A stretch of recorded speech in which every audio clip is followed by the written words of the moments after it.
Now, the next thing is the personal mood board here. And we talked a bit about this. Like I mentioned, build this in whatever software you want. You could build this in PureRef like I have here. You could put together in Photoshop. I think, Paint Studio came up.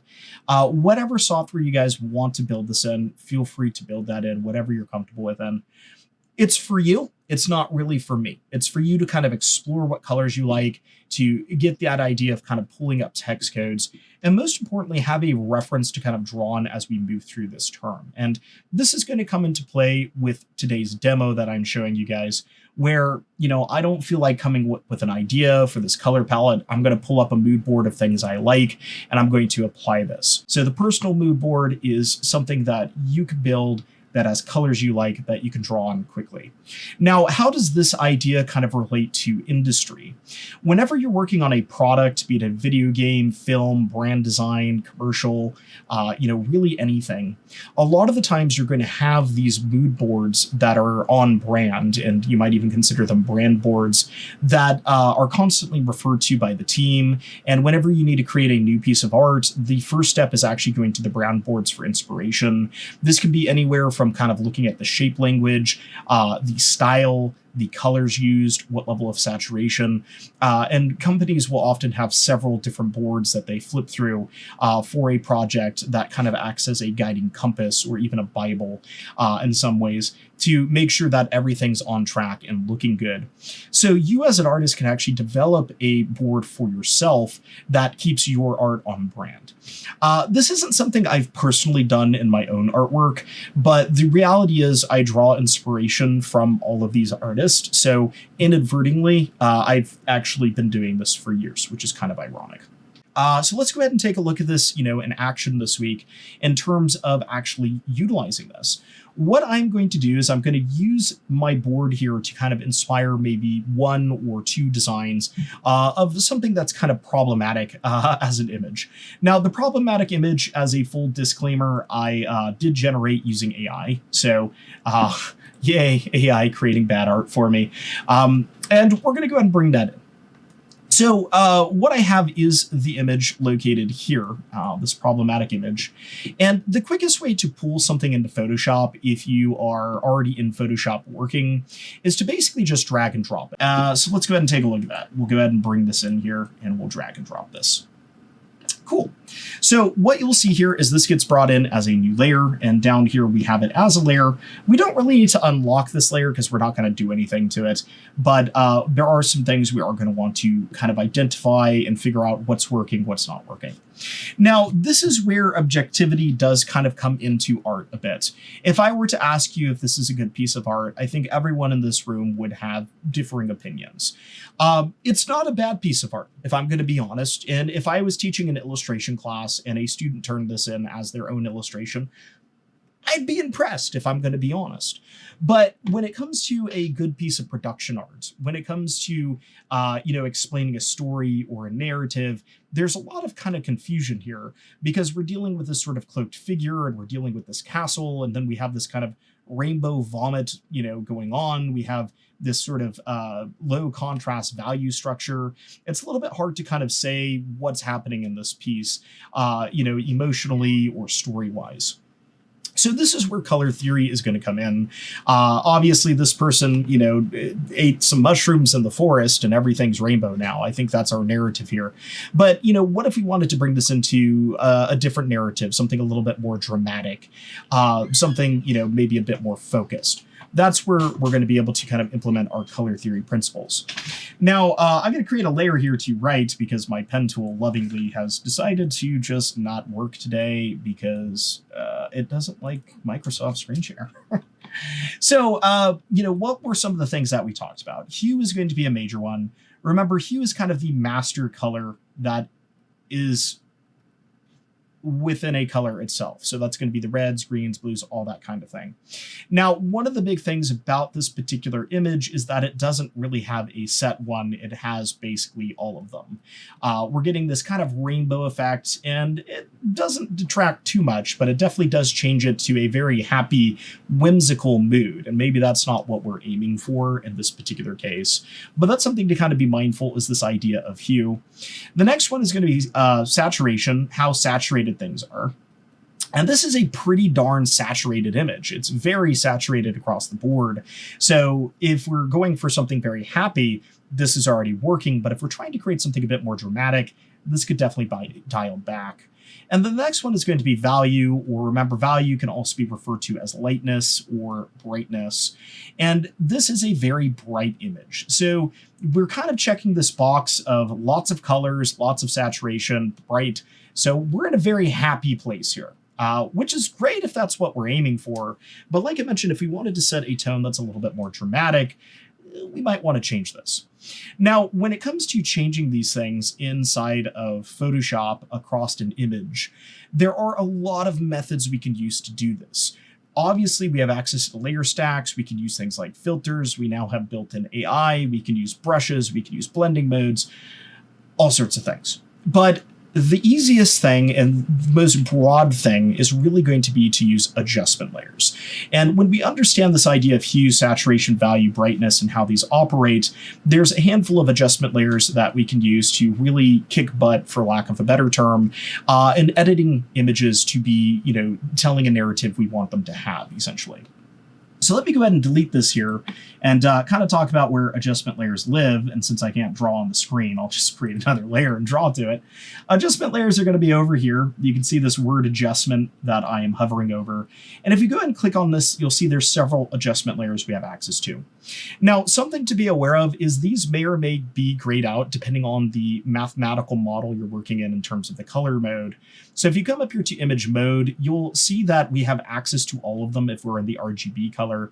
But if you're working in a different one, like the CMYK we looked at the other day, or sometimes images come in as grayscale or index colors, these will be grayed out. So just be aware that if you see any of these grayed out and you bring in an image, there's a good chance that it has a different mode that's being mapped to it. And those modes are contained in the metadata of the image. Generally, images we grab are in RGB, but that's not always the case. So just kind of be mindful of that.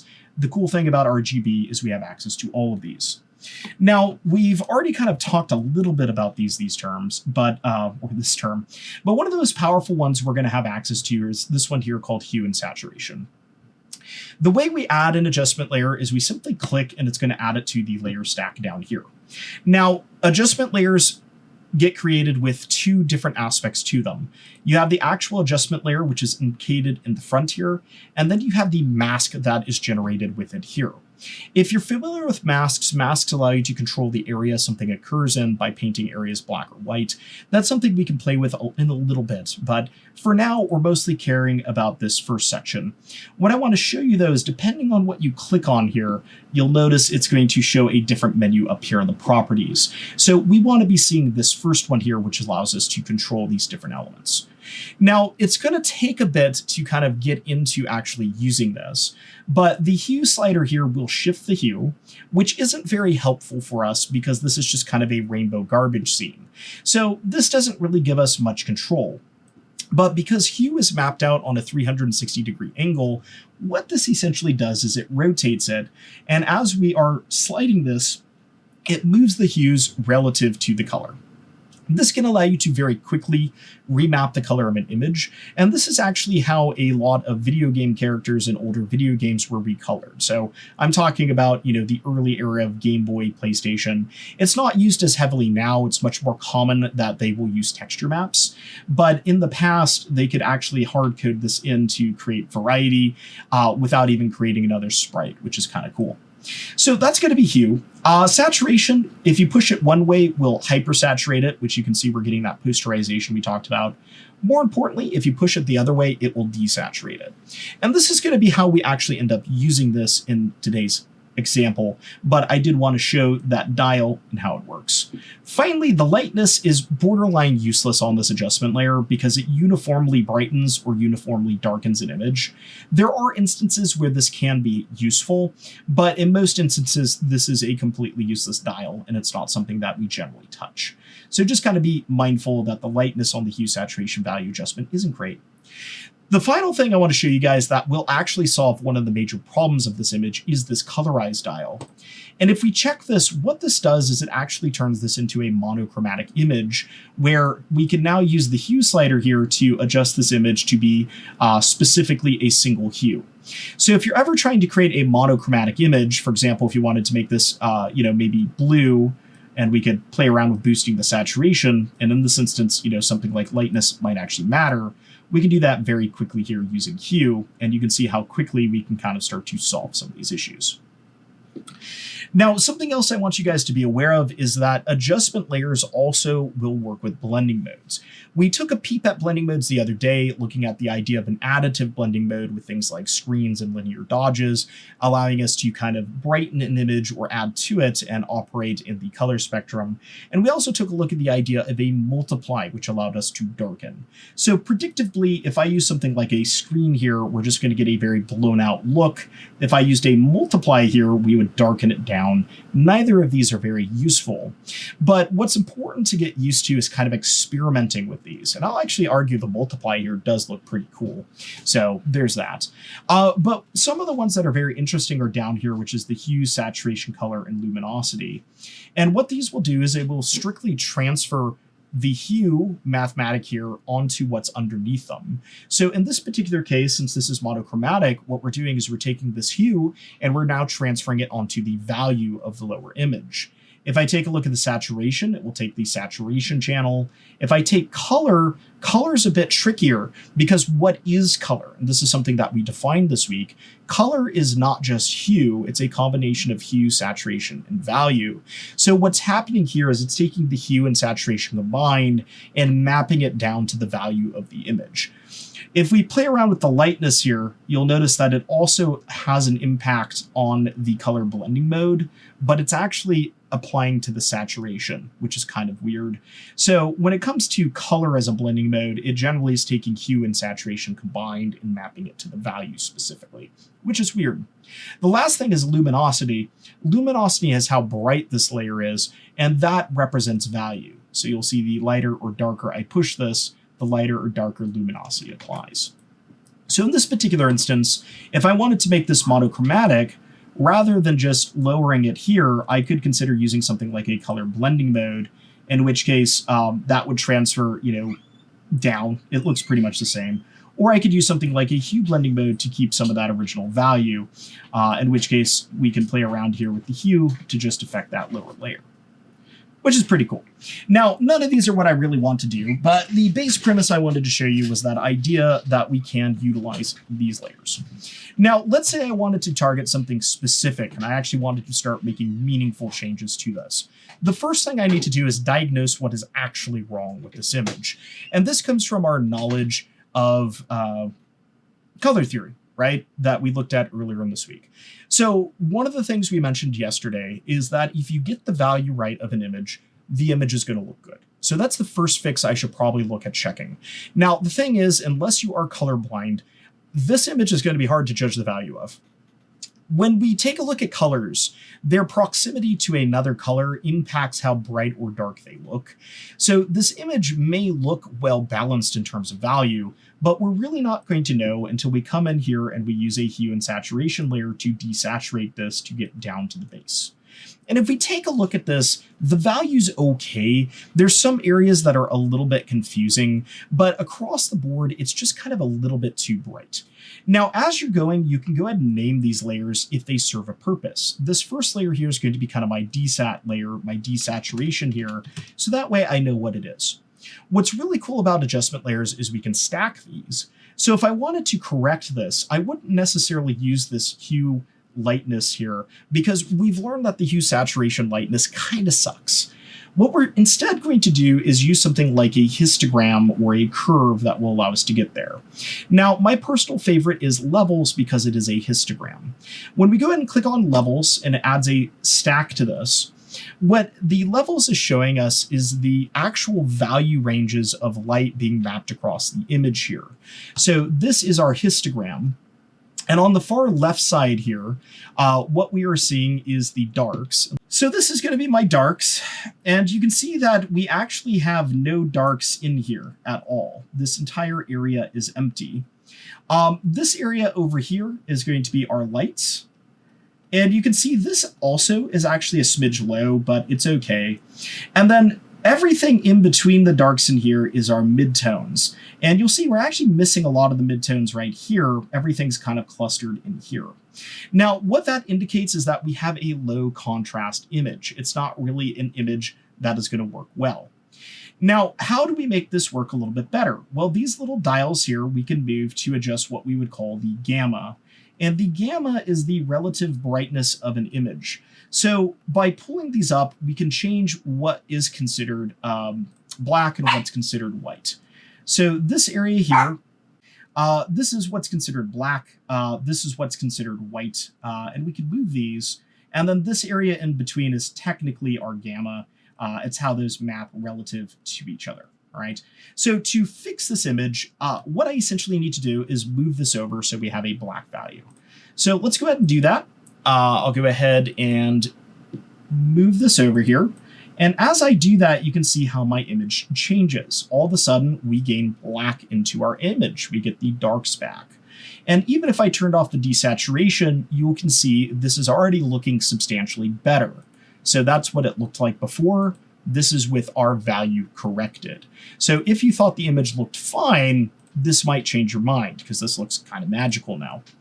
Now, with that said, we can also adjust any of these other dials. This one here will consider what's white, and you'll see we'll quickly blow out our scene if we move that, so we don't want to adjust that.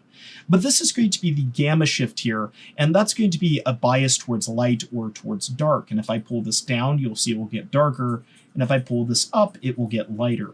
And depending on the mood that we're going for or the time of day of the scene, this could work to our advantage. Now, obviously, we can't really change the rainbow Vaughn in it we have down here, but you can see how adjusting that gamma does make a pretty big change.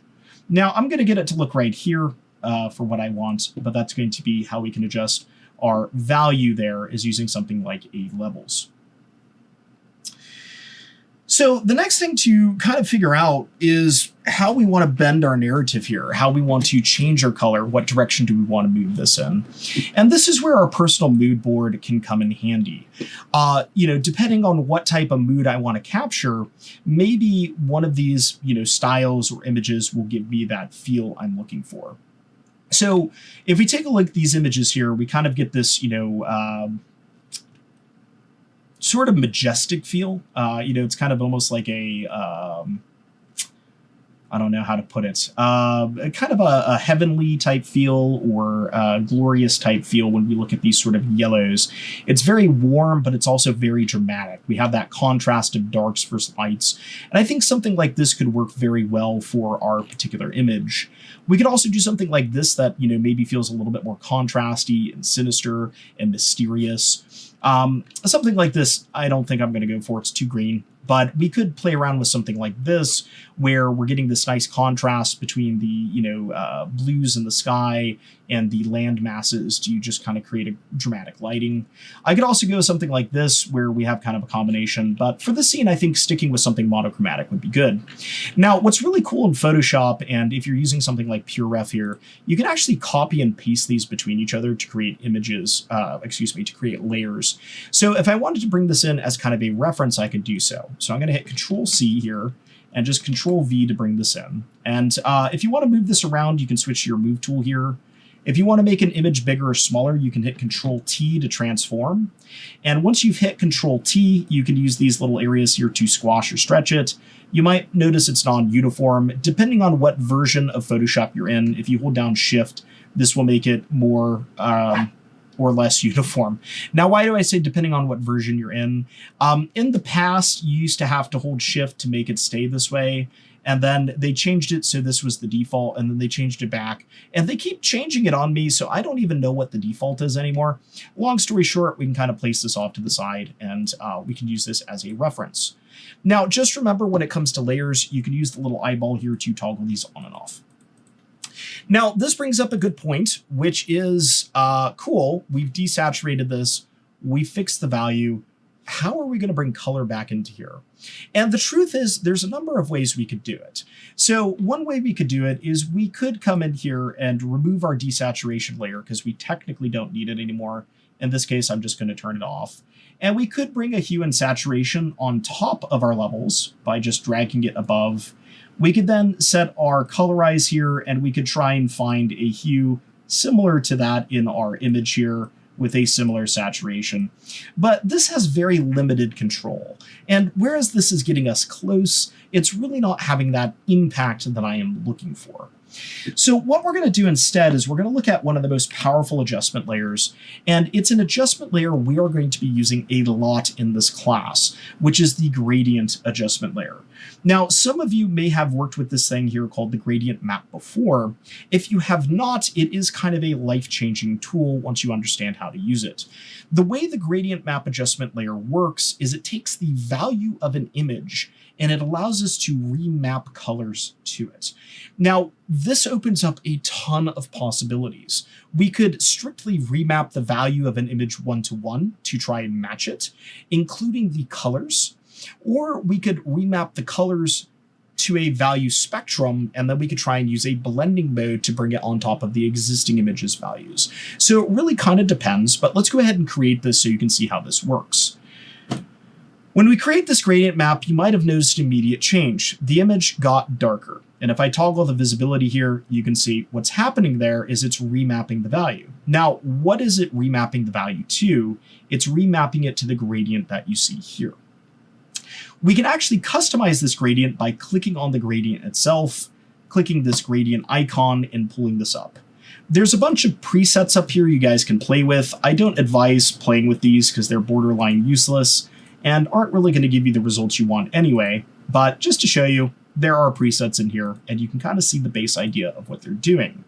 Now, if we take a look at any of these presets, what's essentially happening is at one end, it's changing all the values to represent this color, and at the other end, it's changing all the values to represent that color, and then anything in between, it remaps these as well. Now, how does this work? It's pretty straightforward, but let me go ahead and annotate it for you guys, since it probably will make more sense with that. Be nice if this didn't load every time. But anyways, over here, we have what is considered our darks, or more specifically, this is literally what is considered black. So what we have done is we've turned black into this cyan color. So what you will see is that all my shadows, all my cracks and crevices, they've become this cyan.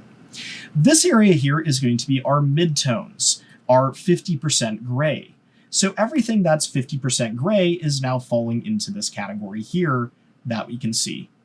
And then finally, this is what is considered white. So our brightest point in the scene, which is the sky back here, is taking on this color.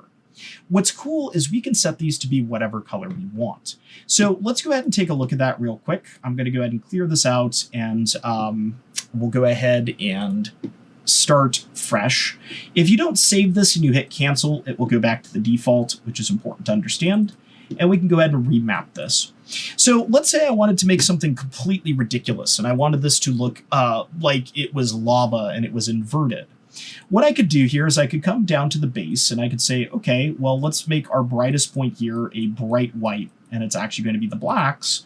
And then let's come up here to the blacks and let's make these a smoky black. Then we could start to adjust this, and I could come in here and I could make the next tier of this maybe a smoke color brown. Then I could come into my midtones here. We can make this a fire red. And then I could come into just before my midtones and make this a nice fiery orange color. And then we could come right before my blacks and we could make this a fire yellow. It's a nice warm yellow.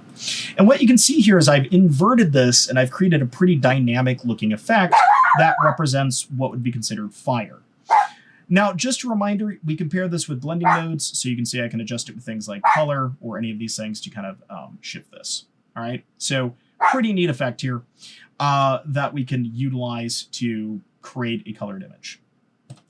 Now, where does this come into play, our fun little image here?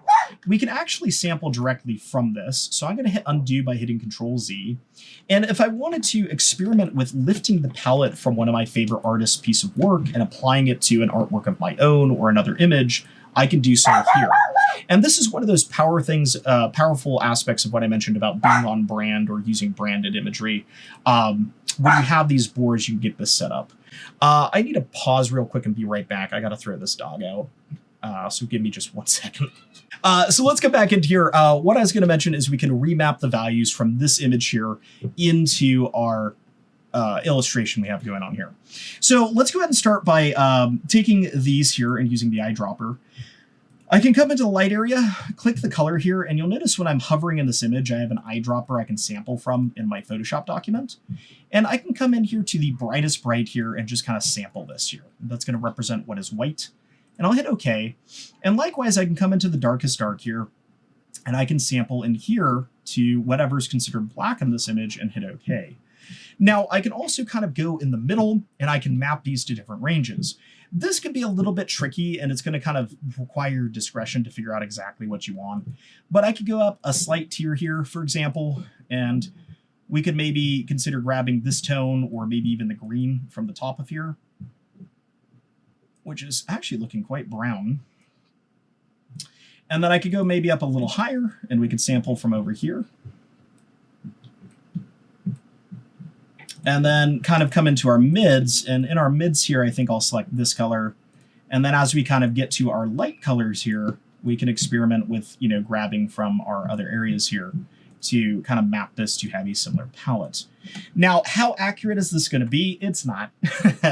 But we can play around with this. And what's cool is we can kind of bias these sliders now to try and create something that has the same sort of feel and dynamic as the image that we're referencing from. So I can experiment with this a bit. And the challenge is that you're probably going to have to, play around with the value ranges even still. But what's really cool is it's actually mapping the value in color. So what I might do is add a value here and kind of capture the sky transition a little bit more. So it kind of goes into this darker color. And I can pull this back here to kind of adjust this. And then it goes into this lighter color here. So something like this, is pretty dynamic. And you can see how it's kind of matching our image here. Now, the one area that I feel isn't matching too great is that idea of kind of a greener color. And this is where things always get kind of weird, is you really have to zoom in here to find how the green was used. You'll see it's kind of mixed in. It's not a literal green. So it might be one of those situations where I come in here and I try an eyedropper specifically in one of these green areas. Just be aware that if you're in the mask, the gradient it maps opacity, which is annoying. So just make sure your click's not in the mask. So something like that should give me a lot more color variety in here now. And you'll see we're getting those green tones. And I might want to play around with where those green tones occur, and relative to these brown tones here, maybe I want to play around with these. And I still want to kind of be mindful of how values mapping here, but maybe I want the greens to kind of carry more in the darks here, and really kind of try and tune this image here to be more dramatic. But that's looking pretty cool overall. Now, we're still going to be pretty limited at this time, but if I hit OK here, you can see now we've made a pretty substantial change to this image. And if we compare that to before, we're getting a much different feel, and we're kind of starting to get that epic feel that we're looking for. Now, what's cool is we can still adjust any of these things, and they're going to make a big change. So, for example, if I adjust this levels here, you'll see this levels now is going to be remapping all those values. And what's cool is it's working live with that adjustment layer. So as I darken this, I can actually see that impact. And if I move this here, we can push the contrast even more with those values mapped on top to create a very unique, dynamic looking image. And now we've gone from this, low value contrast, rainbow, weird looking thing here to this piece that's more inspired by the art we actually enjoy. Now, there's still a lot of effects I'd love to get on here, and there's a lot of weird little things we could do to kind of push it towards this that require modifying the pixels, but I'm pretty satisfied overall with this end result. So that's how we can use these adjustment layers to very aggressively come in here and kind of edit an image. Now, we're going to create this kind of as our first one here. So I'm going to shift select these and just Control G to put them in a group. And I'll name this version 01 or V01. And I can add things to the group here. For example, I might want to add this reference here, even though it's not turned on. And just to show you the kind of stuff that I mentioned we could do as kind of like a finishing This particular artist has this very light haloing effect that's not present in this image. There's various things you can do. For example, if I double click to unlock my background, I could duplicate all of these. I could merge them into a single layer, which sounds kind of weird. But if I perform something like a blur here, this is how you can create a pretty cool light effect where I blur this kind of across the board here. And then we can blending mode this back on with something like an overlay to push the contrast and boost the glowing effect. Or you can even play around with various things like screens or color dodges, and you can see how this completely changes the mood. So something like that actually gets us a bit closer to that source image here. So I'll leave that there, but that's kind of my glow demo. And that's a fun technique that's used a lot in fantasy art. So if I wanted to push that there, we could. All right, so let's try something a little bit more dynamic that we know this process and start incorporating, other elements like maps. But, the main takeaway here is to just kind of be aware that understanding, what's going on here, understanding the separation of hue, saturation, value, how these all kind of interact and how the math plays together is how you can gain full control over something like Photoshop, allowing you to take an image from this to looking like this with just a few adjustments. So let's play around with one of the other schemes I have in here that I kind of like. I feel like this one would be a fun one. So let's take a look at, some of these images here. I'm feeling this one might be kind of neat to use. It's got a pretty good dynamic of lights and darks, but the key here is that it has, two things going for it. It's kind of a complementary color palette in the respect that it's using purples and yellows versus this one, which is analogous. This is an analogous color palette because it's using orange, yellow, and green, which are all next to each other on the color palette. You might also argue there's maybe some red in there, but I don't know. So anyways, let's copy this bad boy, bring it over here, Control T to shrink it down, throw it in a corner, and then just kind of repeat this process with this image. So step one, let's go ahead and see what the problem is. Let's bring in our hue and saturation. And yes, I could duplicate these from the previous one if I wanted to be lazy, just so you guys know. I'm not, just to kind of show you guys the process again. So we get that desat, we see what's going on with the value. We know to come in here with something like a levels. With the levels, we can instantly see the problem with the histogram, and then we can kind of push this to be a bit darker if we want. And then from here, we can start to decide how we want to add in the color. Now, one of the things that's kind of obvious with this is that a gradient map is going to work pretty darn well. So if I come in here to the gradient map, we can create this just like we did previously, click into here, and then we can start to sample from this. So I can actually zoom in pretty close here, and I can go ahead and pick these up in the color. Now, something you guys might be wondering, hey, am I just doing what AI does and stealing from an artist? And yes, there's actually a book about that. If you guys want a fun book to read that's very short,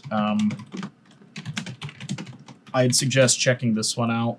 It's a book called How to Steal Like an Artist.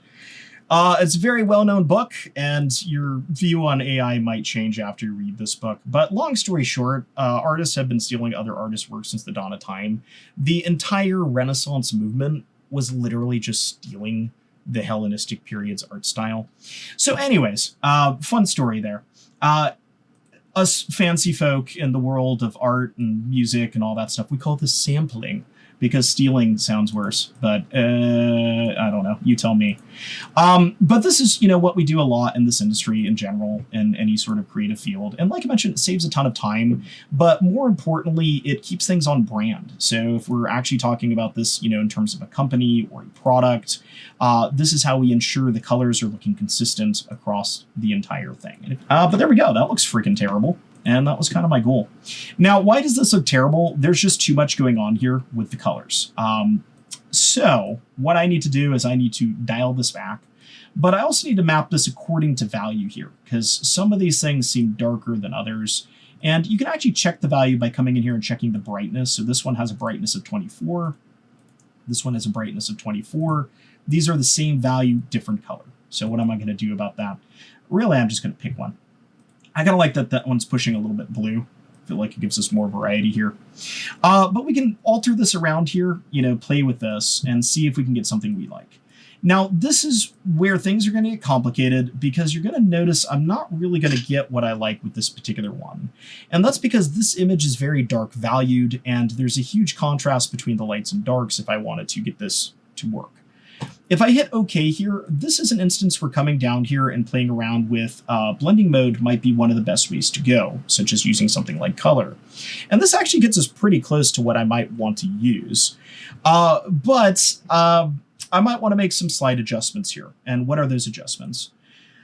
What I might want to do is split this into multiple gradient maps. So for example, I might decide I actually want to get rid of the light values here, and maybe even map the lightest blue value here to the lighter blues we have up here, because there are some really light blues. And I might want to do the same with some of these other areas here. You know, I have this large range here, but maybe I want to play, you know, a bit more with this effect and play around with how this looks here as kind of my base. So I think that looks pretty strong. And I could consider coming down here with color to adjust this, but I think this looks a little bit better here than what I had now that we have these ranges mapped to blues. So I'll go ahead and use this as my blue-purple, but let's say I want to introduce the light colors. This is where I could come in with another gradient map, but this time I can think of this in terms of masking. So with this gradient map, you'll see that it has this mask applied here. I'm going to leave this B for now. What we could do now is we could focus specifically on the lights and darks here. And I could come into the color here that's brightest and sample this. Notice I'm clicked into the mask, so it didn't work. Actually, I'm not. Should have worked. Should have, didn't. All right. Come into the next color here, yellow. Come into the next color here, orange. Come into the next color here, which is kind of our deeper red. And then kind of work our way out. That deep red kind of works into a light purple, and then that light purple works into an even lighter purple. Now this is going to look awful, but that's kind of what I'm intending to have happen. So I'm going to hit OK here because I want this to save. And this actually has a pretty cool feel to it, I'm not going to lie. But what I'm going to do now is really kind of clamp this range here to focus on the sky specifically. So I want to figure out what the sky is doing here and kind of use this as my terminus here, my terminating point of lightness, and really kind of push these so I get a nice range in the sky. So something like this could work. I don't want to accidentally add anything. So we can play around with this. Looks like the lights there are not really cooperating. So it's kind of a battle here in terms of value between these two areas to kind of make those clouds pop and differentiate the background. But something like this could work. And depending on how we want to reapply this to the image, we can cheat this a little bit. So for example, knowing how screens work and how additive math works, I know I could set this to black, and I could use this essentially as a black mask, meaning that wherever this is, we're not going to have our lighting effect. And I could even consider deleting this purple if I wanted to fade this more abruptly. But I could take something like this now. I could apply this as a screen or a add, and you'll see it will add on top. Now, unfortunately, it doesn't quite do justice there. I could also play around with various things like color or luminosity. Doesn't quite add it on the way I want either. We're still creating a pretty cool image, I'm not going to lie. But it would be easier, or better rather, if we use the masking down here. Now, how does the masking work? Put simply, if we were to fill this in with black, and a quick way to fill it in with black is to have black set as your color down here, and then hit Alt Backspace. That will fill it in. And then we could take our brush here and we could paint this in. Now, you're probably thinking, wow, this is a terrible idea. And you are correct. We could paint white into here with our brush tool. That's black. I want to be on the mask and paint white. Thank you. And we could take our time here painting this, and you're not going to like your life because that's going to suck. So we can cheat this a little bit. Let me go and get my mask back here so I can see it. What we could do is we could take this and create a mask from it. Now, this is an advanced workflow. If you guys don't understand how to do this, don't worry. I'm not expecting you to. I'm going to duplicate up this layer stack. So basically all of this stuff here, like so, to bring it on top. With this gradient map here, I'm going to make an adjustment where I actually delete most of it, but I'm going to set this to white here. And I'm going to delete everything after this. So I have a black and white mask that basically shows the area I want to mask. And then I'm going to merge these down into a single layer. So what I'm essentially doing here is creating a mask map for my sky. And we're going to name this mask map. I'm going to hide that. And then on this gradient map layer here, rather than painting the map here, you can actually apply a layer to it. So if you clicked into this, you can come up here to image. You can select this option here called apply image. And I can actually select a layer from this. So you'll see layer merged is currently what's here. I'm going to select mask map and apply this and hit OK. And what that's done now is it's turned this black and white image here into this layer's actual mask. So that's being masked perfectly into here. And now we're getting that sky that we wanted without a blending mode. So that's a neat trick we can use. We could also continue to use this to paint it in different ways. I could also adjust things like opacity if I feel like this is too strong, or introduce something like a blur. But those are some techniques we could use there to kind of create this effect. Now, I don't feel like this one's as successful as our first one, so I'm probably going to leave this one here. I think there's a lot of other things I might want to do. For example, I could create layers on top now, and let's say I wanted this orb to glow a little bit. I could come in here and sample this color. If you guys have had something like digital illustration, you're already familiar with painting with the brushes. We could come in here and we could, paint over the top of this with the actual color, and then play around with various things like the color or even a screen down here. I might do color by itself right now to make sure that I'm not pushing my luck, I guess you could say, with value, because the value in this area is actually quite dark, which is surprising. But there's a lot more editing we could do to integrate these things and make them look kind of interesting here. Just kind of, adjusting the color itself here. And we could even experiment with that, on the body here. If I wanted to kind of paint in color here to represent the lights or, make this kind of pop out, I could do so. Just kind of coming in with my paintbrush and painting over the top of this. And you could do this with a mouse. It won't look that great because you won't have pressure sensitivity. But even, what I'm doing here, I don't think I have pressure sensitivity turned on this currently. So, it's just kind of doing what it does. And this is another way we can kind of, adjust our images here, which is pretty cool, using our paintbrush.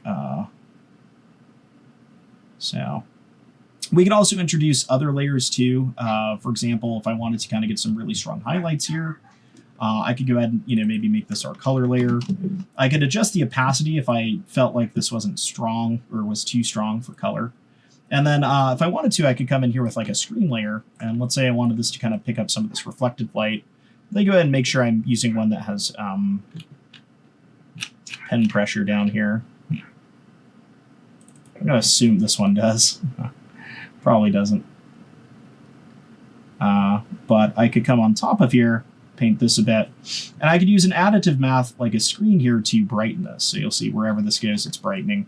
I don't really like the way this looks though, if I'm going to be honest. It's not exactly the effect I'm going for, but we could come in here and essentially paint a rim light here to kind of integrate it into this new lighting setup. So color adjustments, they can be as quick as using some adjustment layers like what I demonstrated, but a lot of the times it does require coming in with other layers and being kind of creative about how you go about painting things and adding in the details here. This is a pretty small image too, so my strokes here don't need to be too dramatic to have a big impact. I'm also painting at full opacity because I'm going to reduce this back down in a second here. But you can see how that kind of helps pop the character out and lower the opacity there if we want to kind of dial that in. And I could continue this process, across the foreground here if I wanted to, kind of creating some separation here between the ground and the surrounding area. So we could start to utilize digital illustration techniques at this point to refine this. If this is kind of beyond the scope of what you guys are comfortable with, don't worry about it, because like I mentioned, it's not something you guys need to do. But if any of you guys have had digital illustration and you're familiar with the brush tool, it's something you can definitely incorporate into recolors and kind of emphasizing details a little bit nicer. All right, so let's go ahead and just throw all of this in a group, and we'll name this version 02. And like I mentioned, what's cool here is we've remapped this, different ways. We've kind of corrected some of the issues. We've also cast some new ones. I feel like this one's not nearly as strong as this one, but I think both of them have a better impact than the original here in terms of that. So let's go ahead and just pull these out here real quick. I could save these out like a civil human being, or I can just use the snipping tool like a savage, and I prefer to just rip these out of here. But we can see these all, side by side now within the context. Like I mentioned, I don't really feel like that one's that successful, but I don't want to keep you guys here for the entire night doodling over an image, so I will call it good there. I do like this one, though. I think this one turned out quite nice. It's a bit monochromatic for me, but either way, I feel like we've kind of pushed back from some of the issues this original one had here, and, managed to create something that feels a little bit more dynamic and balanced and more appealing. Once again, subjective, but we can objectively say that the value is working better on these new images than it is on the old images. Color probably still needs some work because the hue's all over the place. And we can also play around with that, just kind of as a side note. If we did want to bring some color back into here, I could duplicate this, bring this on top as something like saturation or color here, and integrate this into here using various blending modes. So something like this, for example, with the soft light, you can see that we're integrating some of these light elements here to get variety back into here, which is cool, while not being overwhelmed with the color. And I think that one actually looks kind of nice. We can even use the opacity here to kind of break it up. So there's a lot of stuff we can continue to do to kind of experiment with this without really needing to get our hands dirty, just by using that, blending modes and other mathematics. And you'll see, how differently that feels with just a little bit of that color brought back in. I'm not a huge fan of the greens coming down there, but they're still within our color palette, which is kind of neat, since green was one of the ones I selected, as well as kind of the deep reds. And we can also see what this looks like, over the top of something like version 2. I feel like this one, definitely still feels rainbow. One of these might give us a much different feel here.